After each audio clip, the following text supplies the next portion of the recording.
Back to news. Guntur జిల్లా Narasaraopet parliament నియోజకవర్గ పరిధిలో ప్రజలు సాగునీరు, త్రాగునీరు, విద్య, వైద్యం సమస్యలతో అల్లాడిపోతున్నారని వైసీపీ ఎంపీ అభ్యర్థి లావు కృష్ణదేవరాయలు అన్నారు.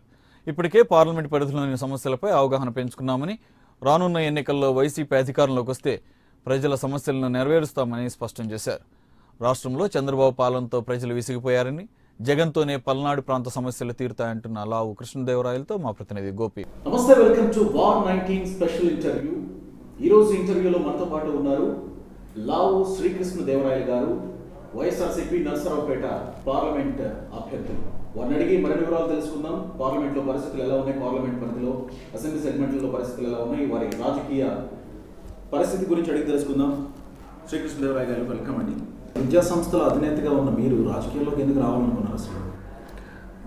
ఇది అందరూ అడుగుతుంది ఇది ప్రశ్న. దానికి ఒకటే ఆన్సరు. నేను బేసిక్గా ఇన్స్పైర్ అయింది వన్ బిగ్ స్కీమ్ చూసిన తర్వాత, అది ఫీజు రియంబర్స్మెంట్ స్కీమ్ చూసిన తర్వాత, చదువుకొని ఒక జాబ్ వచ్చిన తర్వాత.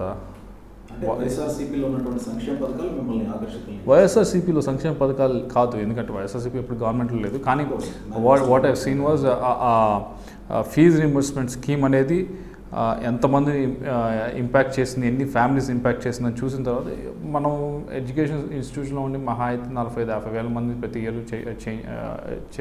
చేయగలం. అదే దీంట్లో అవకాశం వస్తే కనుక, ఒక్క పాలసీ మ్యాటర్లో మనం కనుక బాగా చేయగలిగితే you can impact lakhs of people అనే ఉద్దేశంతో రావటం జరిగింది. టీడీపీ ప్రభుత్వంలో తీర్చలేనివి మేము వస్తే కనుక ఇలాంటి సమస్యలు ఖచ్చితంగా తీరుస్తామని ఏమన్నా సమస్యలు ఐడెంటిఫై చేశారా? పాదయాత్రలో ఐడెంటిఫై చేయడం జరిగింది. ఎవరు కూడా ఏ నియోజకవర్గంలో కూడా చేయలేదు. ఇప్పుడు దాకా ఏ తెలుగుదేశం ఎంపీ అభ్యర్థి కూడా ఇప్పటిదాకా చేయలేదు.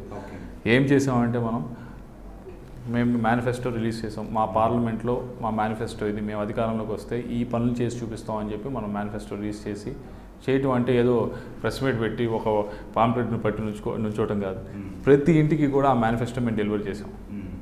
ప్రతి ఇంటికి, నియోజకవర్గంలో ఉన్న ప్రతి ఇంటికి, నర్సరావుపేట పార్లమెంట్ నియోజకవర్గంలో ప్రతి ఇంటికి కూడా, ఇదిగో అమ్మ మేము వచ్చి అధికారంలోకి వస్తే, మమ్మల్ని గెలిపిస్తే మేము ఇది చేసి చూపిస్తామని. దాంట్లో ముఖ్యమైనది మొదటిది మేము చేసి చూపిస్తామంటే త్రాగునీరు సమస్యను మేము తాగునీటి సమస్య అక్టోబర్ నవంబర్ నెలలకి నీళ్ళు లేని పరిస్థితి, అటువంటి పరిస్థితి ఉండకూడదని Palnadu water grid 2 TMC water కనుక మనం నాగార్జున సాగర్ దగ్గర తీసుకుంటే కనుక, ప్రతి మండల హెడ్ క్వార్టర్స్కి వాటర్ ఇవ్వచ్చు, మంచినీళ్ళు ఇవ్వచ్చు. గ్రావిటేషన్ ద్వారానే ఇచ్చి ప్రతి ఇంటికి కూడా డ్రింకింగ్ వాటర్ ఇవ్వచ్చు, త్రాగునీరు అందించవచ్చు ప్రతి ఇంటికి కూడా. రెండవది సాగునీటి సమస్యలు ముఖ్యం. దాంట్లో మొదటి project, main important project Varikapudi సేల ప్రాజెక్టుతో 50,000 ఎకరాలు మనం నీళ్ళు ఇవ్వచ్చు. మూడో సమస్య మేము త్రాగునీరు, సాగునీరు. మూడో సమస్య మేము ఐడెంటిఫై చేసింది హెల్త్ కేర్, వైద్యం. ఇప్పటికి కూడా ఇక్కడ ఉన్న పల్నాడు ప్రజలు ఇప్పటికి కూడా మంచి వైద్యం దొరకాలి, గుంటూరు వెళ్ళాలి, లేకపోతే విజయవాడ వెళ్ళాలి. కానీ అటువంటి పరిస్థితి లేకుండా ఇక్కడే కనుక ఒక 300-400 బెడెడ్ మల్టీ స్పెషాలిటీ హాస్పిటల్ కనుక మనం చేయగలిగి, దాన్ని వితిన్ 3 to 4 years దాన్ని మెడికల్ కాలేజ్ కనుక టర్న్ అవుట్ చేస్తే కనుక అద్భుతంగా ఉంటుంది. ఓకే, పార్లమెంటేరియన్గా మీరు గెలిస్తే కనుక పార్లమెంట్ కేంద్రం తరపు నుంచి కొన్ని ప్రధానంగా ఇప్పుడు అన్ని పార్టీలకి ఉన్నటువంటి ప్రధానమైనది ఉన్నది ఏంటి అంటే, ఇక్కడ పల్నాడు ప్రాంతంలో చాలా బాగా చదువుకుంటారు. ఇక్కడ వాళ్ళు చాలా ఫోకస్డ్గా ఉంటారు, అంతా ఉంటారు. కానీ ఇక్కడ ఎవరు కూడా కొన్ని వినుకొండ, కొన్ని మండలాల్లోకి వెళ్ళి చూస్తే, చాలా గ్రామాల్లో అందరూ చూస్తే చాలా విచిత్రంగా ఉంటుంది. బిలో 25 years ఉన్నాడు అసలు కనిపించడు మనకి. బిలో 27-28 ఉన్నాడు అసలు కనిపించడు. అక్కడ అందరూ వెళ్ళిపోతారు అక్కడ నుంచి వదిలేసి, ఎందుకంటే ఇక్కడ అవకాశాలు లేక వలసలు వెళ్ళిపోవడం కాదు, చదువుకొని వెళ్ళిపోతారు అక్కడ నుంచి. అసలు వెళ్ళిపోవడం దానివల్ల తప్పేం కాదు, అలా ఏం కాదు, ఎందుకంటే వేరే దగ్గర అవకాశం వస్తాయి. కానీ ఇక్కడ అవకాశాలు మనం సృష్టించవచ్చు. ఇక్కడ ఉన్న ల్యాండ్ బ్యాంక్ కానీ దీనివల్ల అది సృష్టించాలంటే దానికి ముఖ్యమైన ఇదేంటి అంటే అవాంతరం, మనకి ప్రత్యేక ఇన్సెంటివ్స్ ఇవ్వలేకపోవడం. ఇన్సెంటివ్స్ ఇవ్వలేకపోతే మన చుట్టూతో ఉన్న పెద్ద సిటీస్ 3, ఒకటి హైదరాబాద్, ఒకటి బెంగళూరు, ఒకటి చెన్నై. ఆ సిటీస్ని బీట్అవుట్ చేసి మన దగ్గరికి వచ్చి ఇండస్ట్రీ పెట్టాలంటే కనుక మనం ఇన్సెంటివ్స్ ఇవ్వాలి. ఇన్సెంటివ్స్ ఇవ్వాలి అంటే we only need special status. అది our focus, one of the focus. అది తీసుకొచ్చి చూపిస్తాం. దాంతోపాటు ఇక్కడ ఇండస్ట్రీ కూడా తీసుకొచ్చి చూపిస్తాం, ఇక్కడ యువతకు కూడా జాబ్స్ ఇచ్చి చూపిస్తాం.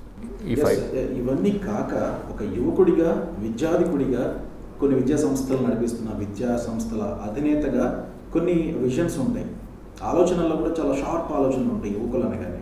సో అట్లా మీకేమన్నా ఉందా? యూత్ గురించి ప్రత్యేకమైన ఆలోచనలు ఏమన్నా ఉన్నాయి? ప్రత్యేకమైన ఆలోచన అంటే యూత్ చాలా ఫోకస్గా ఉంటారు యూత్. ఇప్పుడు వాళ్ళకి మనం ప్రత్యేకంగా ఆలోచన ఏదో చేసి వాళ్ళకి చెప్పాల్సిన అవసరం లేదు. వాళ్ళకి కావాల్సింది మన అవకాశాలు కల్పించడం. అవకాశాలు ఎలా కల్పించాలనేదే మనం ఆలోచించాల్సింది. సో ఆ విషయంలో దూకుడుగా వెళ్తాం. ఆ విషయంలో అవకాశాలు కల్పిస్తే ఎవరు కూడా ఇప్పుడు చూస్తే ఎవరు కూడా పావర్టీలో ఉండాలి, పేదరికంలో ఉండాలని ఎవరు కోరుకోరు. ఎవరికైనా నాకు పని కల్పించండి, పని కల్పిస్తే నేను మంచిగా డబ్బులు సంపాదించుకుంటే మంచిగా మా పిల్లల్ని చూసుకుంటాను, మంచి భోజనం పెడతాను, మంచి స్కూల్కి పంపిస్తాను, ఇదే ఆలోచిస్తారు ఎవరైనా.